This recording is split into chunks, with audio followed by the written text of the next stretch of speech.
With so many different platforms, TikTok, LinkedIn, YouTube, and their purposes evolving daily, navigating social media can be, well, complicated. Welcome to the Social Media Sucks podcast from Kubbco. Social media really sucks. Where we unpack the latest trends and help remove the suck from social media. Hi guys, welcome back to the Social Media Sucks podcast by Kubbco. And today, after a little break from Christmas and in 2020, we're gonna keep sharing some valuable knowledge, marketing knowledge. And with me, my partners in crime here, Andy and Chris. What's up? Welcome back, you guys. Welcome back. Nice to have you. What year is it? Feels like we've been gone for a while. Yeah, but we're back at it. So it's nice to say hello again. Mm-hmm. And today we're going to talk about occasion marketing. That's right. And you read up on this, guys, so tried my drop best. the knowledge. So let's ease it in. We read one blog post and now we're experts in occasion marketing. Of course. No, we know a little bit about it. But yeah, let's share that with the audience. Why do you guys think occasion marketing is important for brands in brand promotion? Yeah. Do you want to go first? Don't fight over it, guys. Okay. Thumb war? Nah, it's fine. Not in Corona times. Seniority wins. Well, occasion marketing has always been actually way back when was the thing. Like you had a birthday or a wedding to attend or a Memorial Day parade or whatever it was, Valentine's Day, Christmas. These were the big tentpole sort of places that a lot of companies put their advertising, right? Was around these occasions. So it's an important thing because it's the chance that maybe sometimes you can get away with more advertising than usual because people are expecting, they're in the mood to shop, they're in the mood to buy. And I think that's why it's important, is that you're kind of catching people at the time that they're most interested in hearing from you and most interested in maybe buying something. Mm-hmm. Yeah. What's your take, Andy?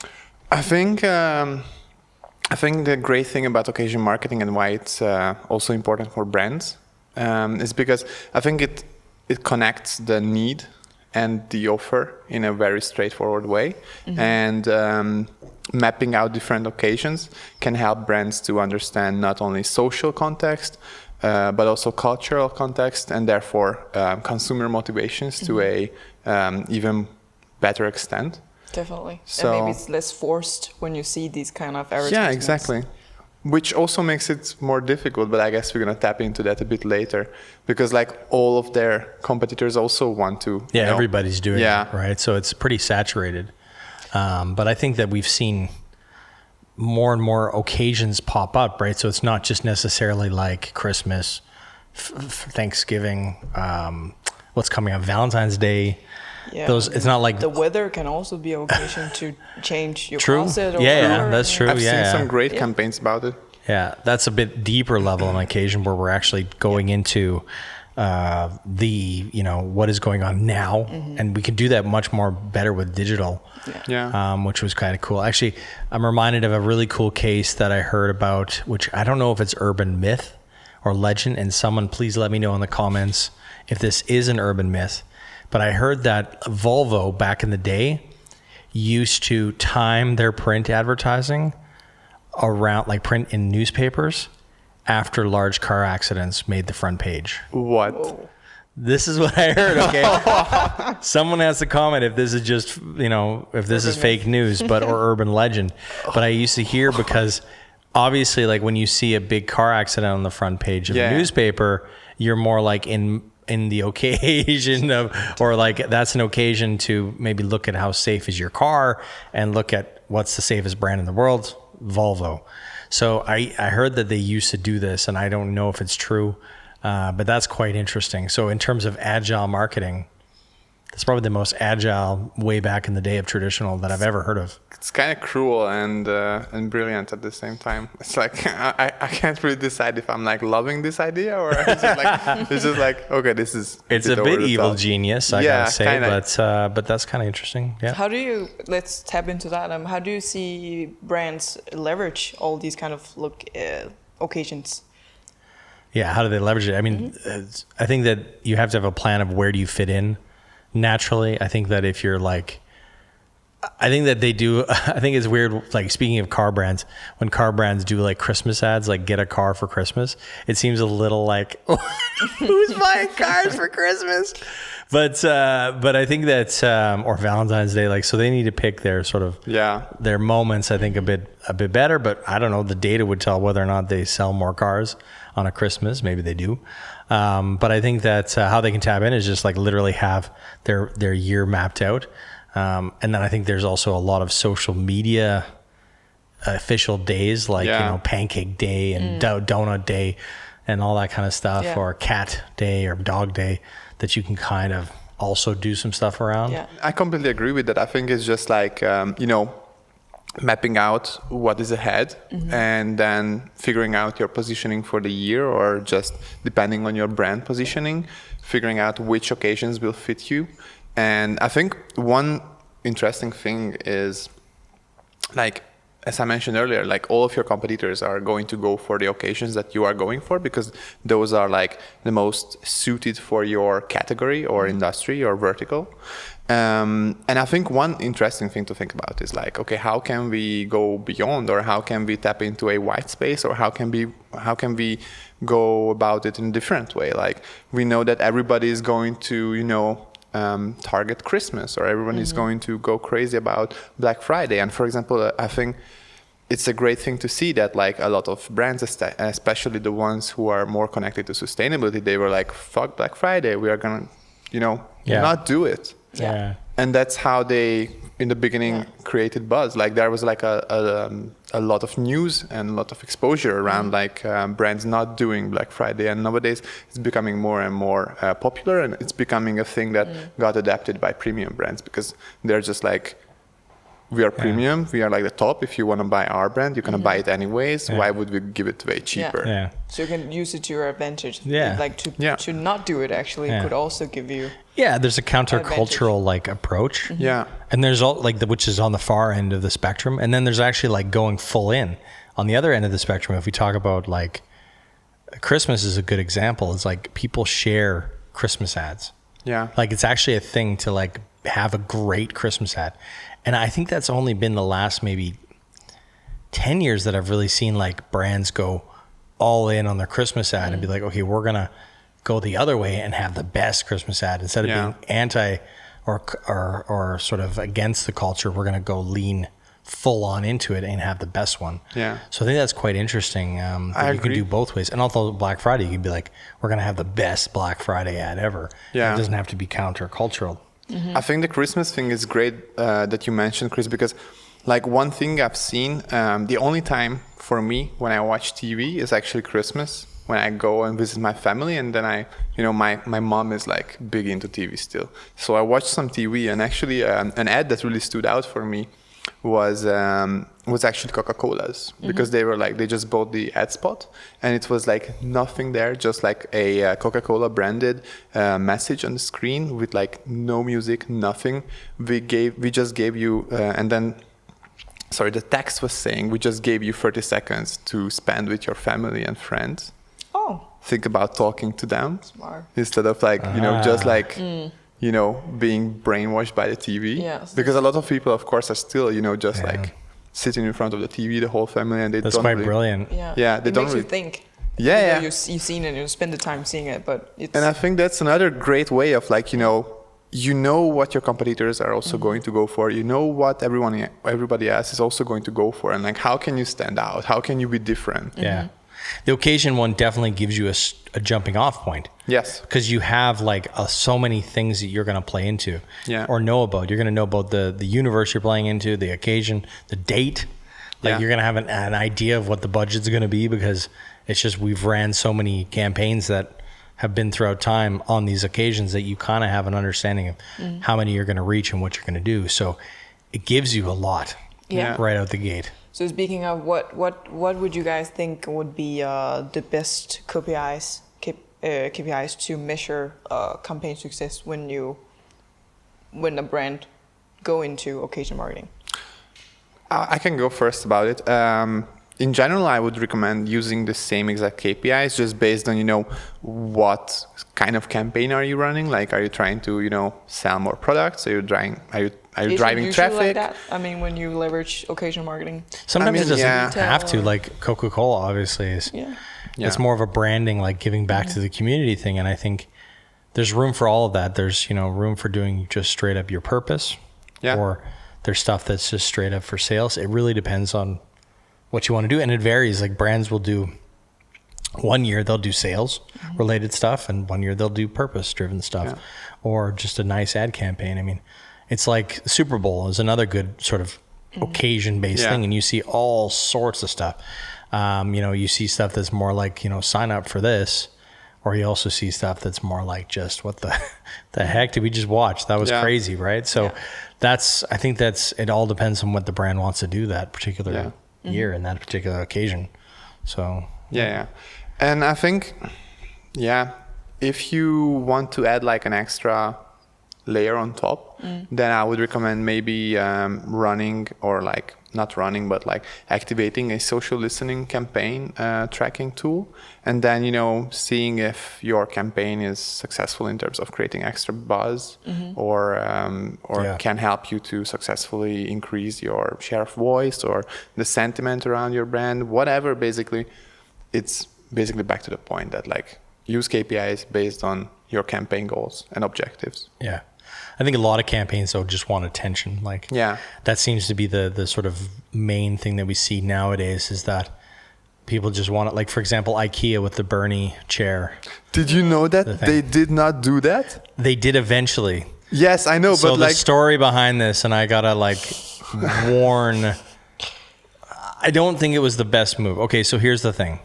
Here's my talk on here's my rant on the Bernie chair. Okay, so some agency decided to do a fake IKEA ad, right? And then IKEA did the same thing a couple of days, maybe a day later. Yeah. Right?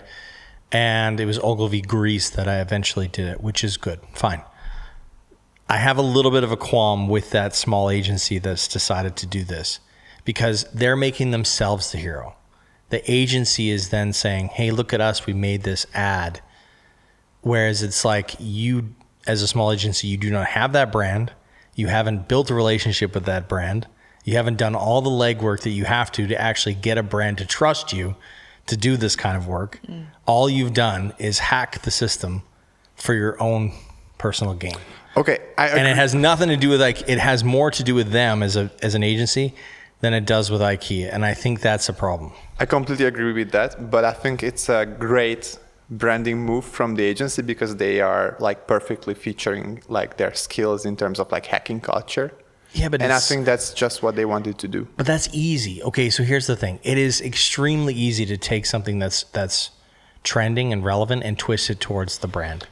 I mean, I wouldn't say it's easy. I would just say that it takes, that's not the right word. I would say that it was so on spot with the brand that they would do it, that they did it anyway. So it's like, let them do it.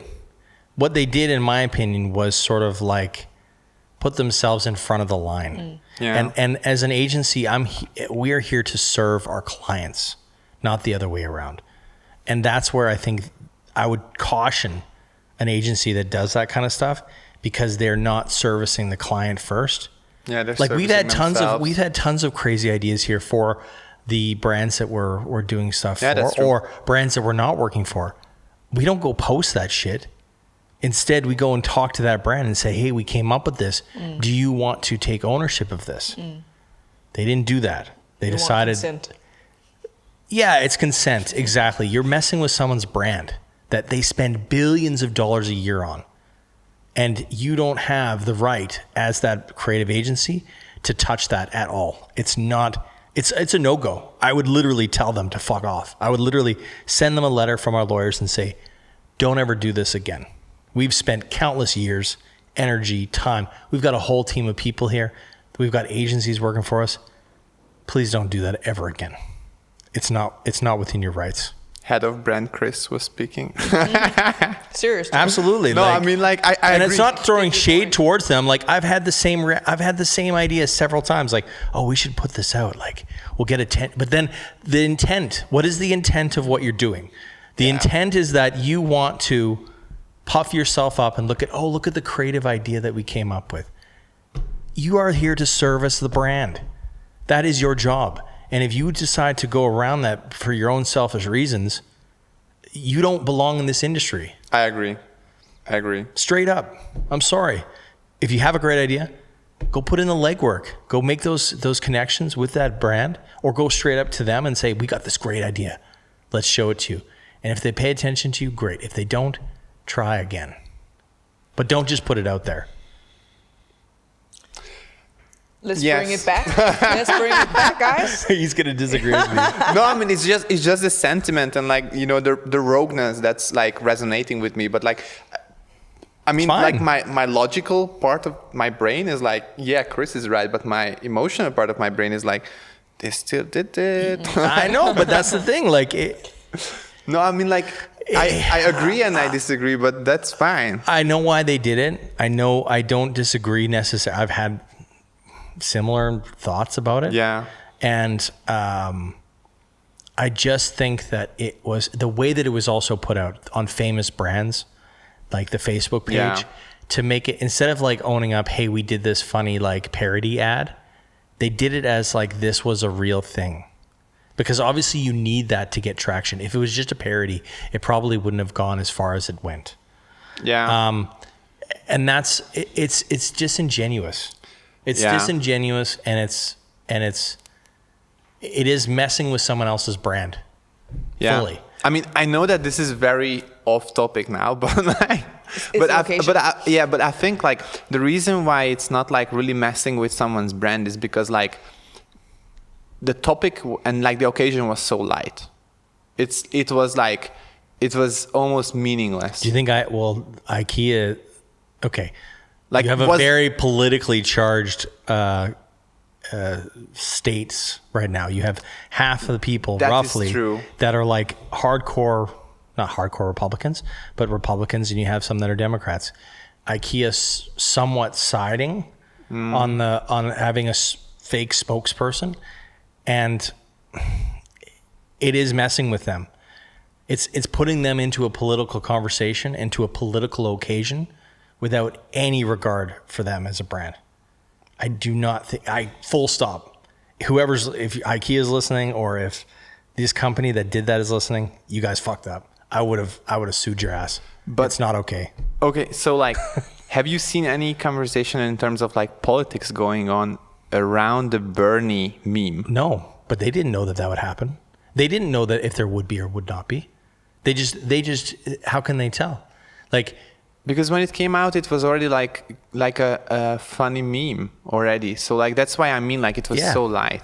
Yeah, but they still don't have a I agree with that. I agree that they just don't didn't know. Have like the concept. They just don't know. Like that's the point. Like if you're an agency that's been signed up to work with them, and you're dealing with people on the brand side that have responsibility towards it, and have a legal team behind them. I agree that part. Then you can do whatever you want. Like you do such crazy shit. But if you do not have that behind you, if you're just an agency that's creating stuff for non-clients that you don't own or have, and you don't have their permission, it's a no-go. It's a full stop no-go. Yeah. You don't create work for clients you don't have and push it out as this is actual advertising that they did. Yeah, that part is that wrong. part is shady. It's just straight wrong. Yeah. And I'll stick by that moral, right? By that moral code, because I do believe it's wrong. And their intent was selfishness. Let's get ourselves out there. Because if they would have, here's the thing. They also announced that, oh yeah, we did this thing afterwards. Yeah. They did like a case out of it. Yes. Like we got 50,000 impressions in the beginning, and now it's at 300,000. So it's clear, like if they would have just kept their mouth shut and be like, let the brand shine, and then come in afterwards and talk to the brand and say, hey, we actually did this. Yeah. But instead they decided like, hey, they decided that this was their opportunity to make themselves shine. True. And that's the wrong decision. That's not why you do advertising. You do advertising because it's right for the brand. Yeah. Not right for you. Yeah, I agree.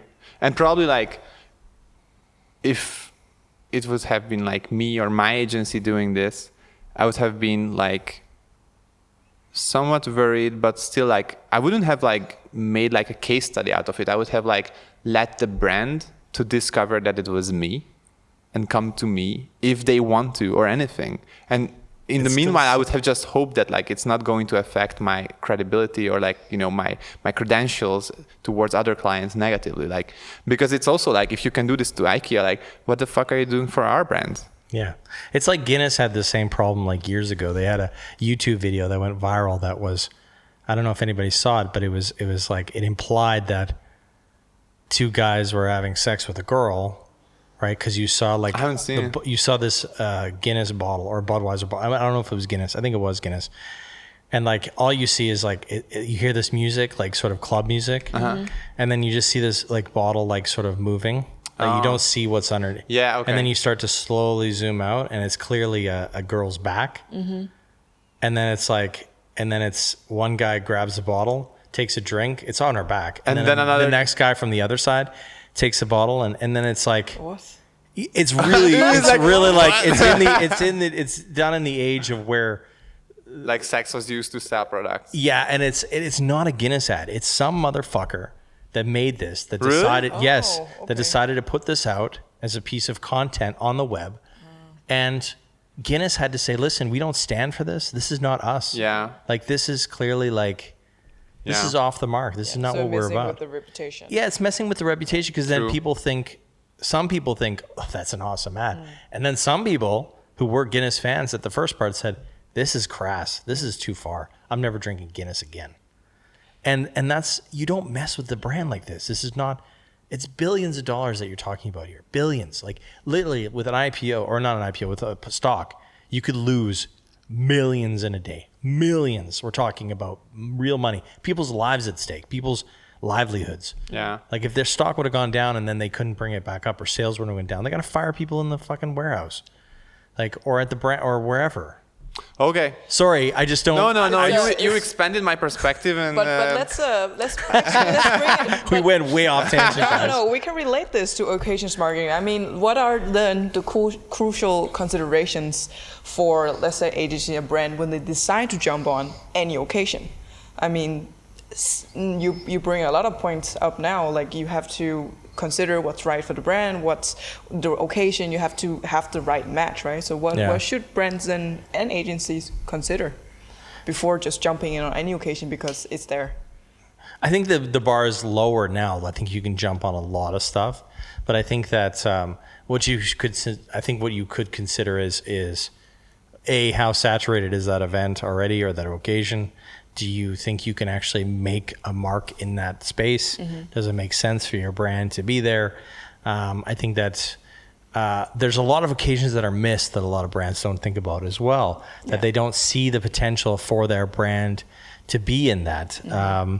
For example, I mean, if it was what's just happened recently, Larry King died, right? Like, and it's not necessarily where a brand, maybe a broadcasting brand or even Netflix can, I'm not saying that's advertising. That's kind of crass to think about. It's not marketing. But if they would then jump on that and say, okay, we're going to have a Larry King marathon on Netflix. And, you know what I mean? Like that's a paying an homage to somebody, or, getting on top of that sort of occasion, that sort of trend that happened, and getting in on it and trying to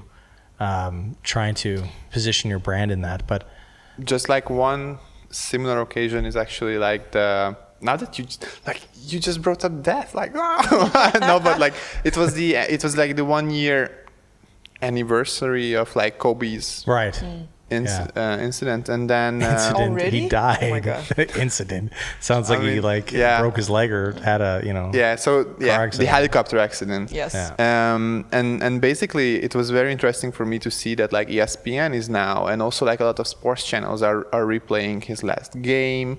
They are creating shows around like Kobe's and Michael's relationship, and it became just like a trending topic all around sports world. I think Kobe's death will be a occasion that a lot of sports brands and sports people will play on for the next few years, because it is such a and it was like loss in the industry, right? I think it was like one of the biggest losses in terms of like the sports industry and personalities. And since we have this social media era and everything can be so well documented, and it's insane. Like I remember the day actually that when it happened, and I remember the games even like players who learned about it on the court. It was insane. Okay, I don't remember that. Like this had like such a huge momentum, especially in the States. I don't think that we have like we experienced it that much in Europe, especially since like NBA is so much smaller here. Yeah. But I think that's right. I mean, that is, we're adding new occasions all the time, right? So, and I think that brands that want to be in the culture, we talk a lot about this at Kubbco and here on the podcast, brands that want to be in the culture, they need to look at the calendar of events. And even obscure shit, like, you know, like if you're a paper company and it's William Shakespeare's birthday or something, you could do some like really crazy, weird stuff of like, you know, writing your next, you know, best use cases of paper. or writing the next Hamlet. This is really bad ideas. That's why I'm not in the creative department. But I think that's like, you can also do fun stuff like that and say, okay, we're going to claim, nobody's claimed William Shakespeare's birthday. That's us from now on.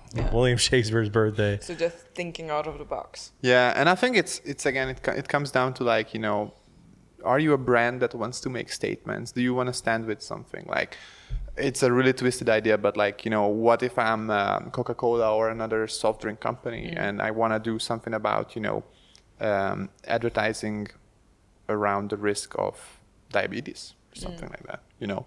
Right. There is World Diabetes Day, which is actually huge for the diabetes community. Soda is one of the things that's actually very much involved with, you know, this issue that we have going on in society. And then like, what can our company do about it? Like, can we raise awareness? Can we say that, like, because I don't know if you know, probably you know, but like there is this like advice or advisory volume that you should drink on a day from Coke. Oh, okay. Like a healthy dosage of Coke is like two piece deciliters of chocolate a day is like basically it's like dark chocolate. And like really? There's like a recommended dosage of Coca-Cola? Yeah, I think so. No way. Buy Coca-Cola. Yeah. Buy Coca-Cola. No, but recommend 9 out of 10 dentists. Okay, maybe I'm completely wrong. No, maybe you're Cut right. this. It's only in Hungary.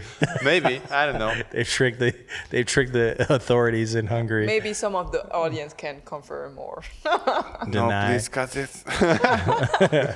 No, but I think that I think you're right in the sense that brands that also want to have a purpose can choose these days wisely and say, okay, what health days, what Memorial Days, what things are we doing in the coming period of the year, so we can choose that we can align our purpose to. If you want to save the whales or you want to save the environment, there's all sorts of Earth days and there's all sorts of whale days. I think there's we National keep on Whale coming Day. up with like bad examples. There's National Whale Day, Save a Whale Day. There's all sorts of stuff. So you just have to decide, yes, we want to do this. And then I think that also a lot of brands, they forget. And then they come to us and like, hey, shit, we got like 10 days and we got to launch a campaign on this day. What can we do?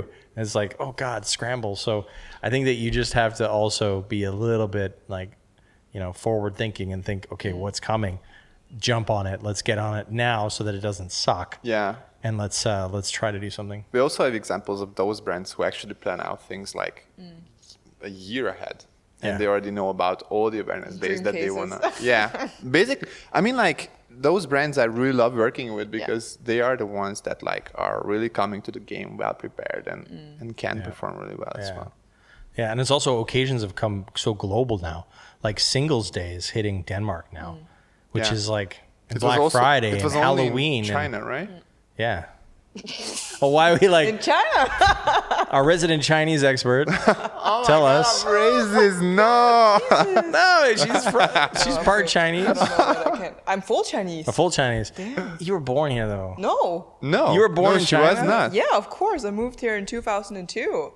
And I it's know. because When her she dad, was like Chinese. her 2 dad months old. saw the World Cup or the Euro Cup from football. Yeah, exactly. Yeah. Yeah. When Denmark won, that's why he decided to immigrate to How old I can't were you? believe that story though. Like How random old were you is in that? 2002 though? 8.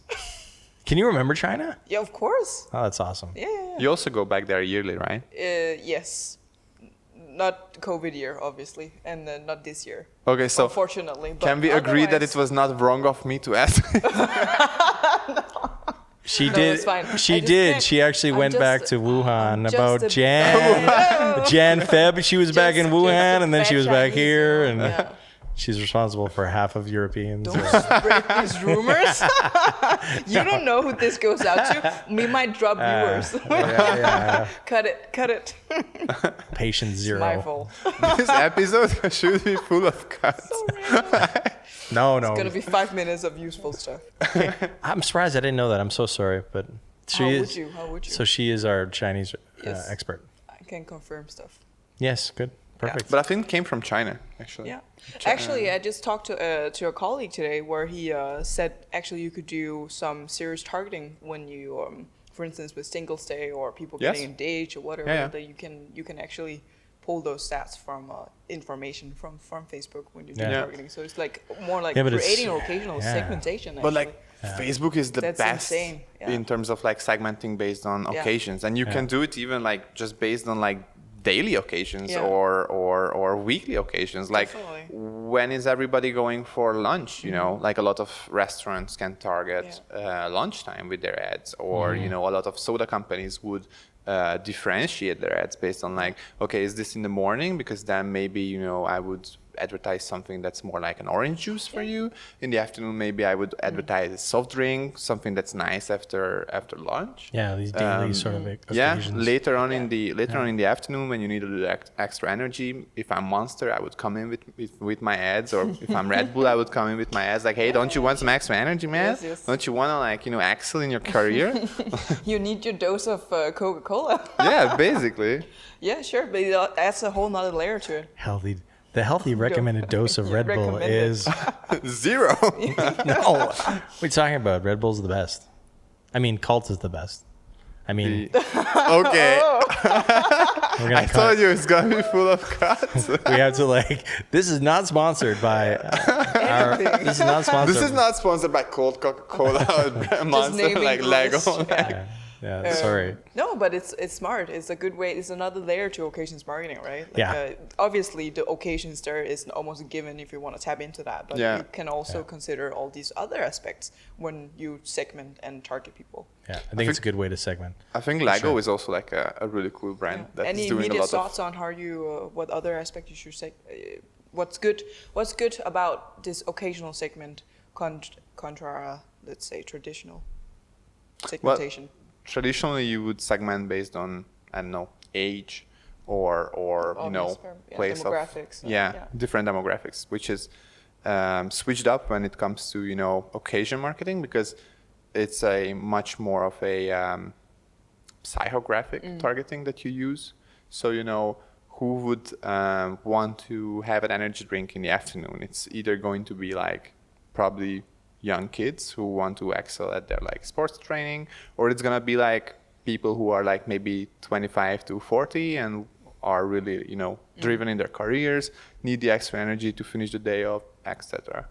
So I think that's where the difference Adds another comes level in. of targeting and sort of like puts you in the mindset of them, Yeah. which is really nice, right? So, Yeah.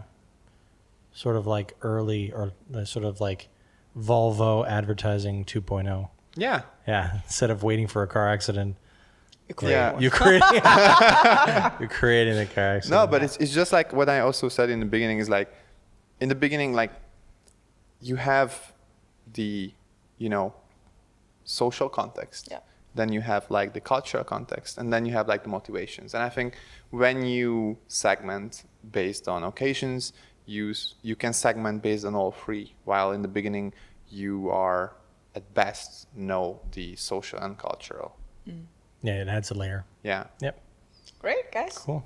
Let's wrap it up. Let's summarize that the brand should definitely look over the year and see what leverage, what kind of occasions there might be, and even maybe create some, not car accidents, but see where they can spot some fun occasion to develop some content into. Yeah. But you have to reflect on, as a brand, whether you fit in this kind of area and these occasions, right? So you don't jump on everything because the market is kind of saturated. Yeah, every and day can there's easily something. be saturated. Yeah. So you kind of have to stand out if you want to do contra or go with the flow. Yeah, you can go totally the opposite, Yeah. or you can go with the flow. And then if you're gonna go with the flow, go big.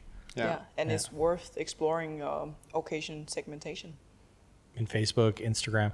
I don't think LinkedIn has it yet. YouTube has it. No, YouTube. Maybe YouTube has it. I haven't Yeah. seen that occasion-based stuff, but I mean, But you're it just adds a running. whole can- other layer. Yeah. You can do it on LinkedIn too, but then you just kind of have to bring over the data or like the knowledge from somewhere else. That's true. Cool. Cool. Thank you so much for listening. We hoped we didn't scare you or make With you the cry with crazy Kobe debate. and Larry King. We talked a lot about different stuff today. But thank you so much for listening. Really appreciate it. Please like, subscribe, smash that like button. I don't know what platform you're Headbutt on, it. but headbutt it, karate chop it, or else we're going to find you. Yeah. We're going to find you and we're going to... You're very aggressive in this episode. Let's We're going to Dial it find down. you and we're going to do stuff for your brand without you knowing. We're just behind your back. We're going to do all sorts of advertising. I think that's like the best thing that you can come to. Like, We're just going to do marketing for you without you knowing. Without you knowing about it. Don't tempt me. So hit that like button, subscribe, share it with your friends. And we'll see you guys on the next one. Thanks, for guys. listening. Adios. This has been the Social Media Sucks Podcast.